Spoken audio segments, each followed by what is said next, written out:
ښه راځئ وګورو 7 تقسیم پر 3 مساوي په څو کېږي. دلته موخه دا ده چې وښیو په 7 کې څو دانې 3 دانې ګروپونه شته دي.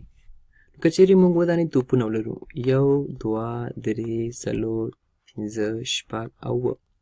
اوس په دې توپونو کې ښیو چې څو دانې 3 دانې ګروپونه جوړېدلی شي. راځئ دا کار سره یو ځای وکړو. دا مو یو 3 دانې ګروپ، دا مو بل 3 دانې ګروپ. څرنګه چې معلومیږي دلته بل 3 دانې ګروپ نشو جوړولی ځکه دلته یوازې یو توپ پاتې دی. نو دا یو توپ مو پاتې برخه ده. نو دلته لیکو پاتې.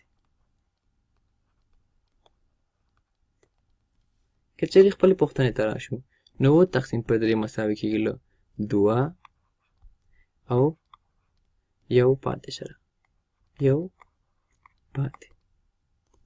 نو 2 ضرب د 3 مساوي په 6 او 6 جمع 1 چې پاتې برخه ده مساوي په 7 کېږي.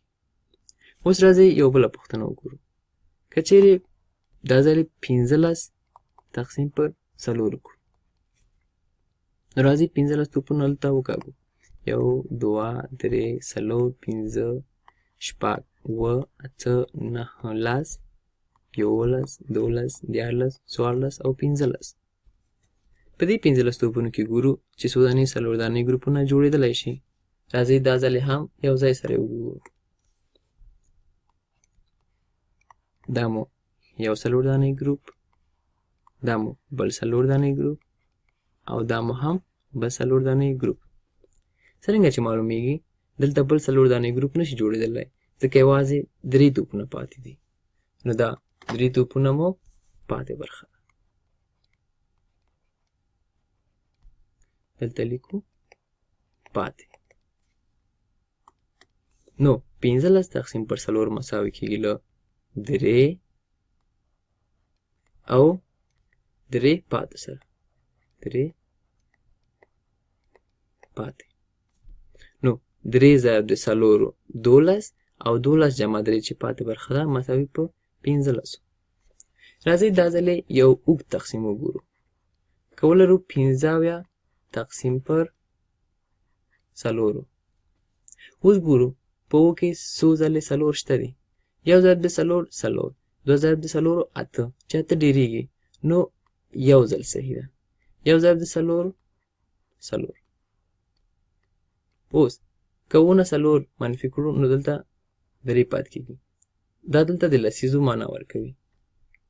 اوس راځئ دا 15 هم راښکته کړو چې دا 15 شي.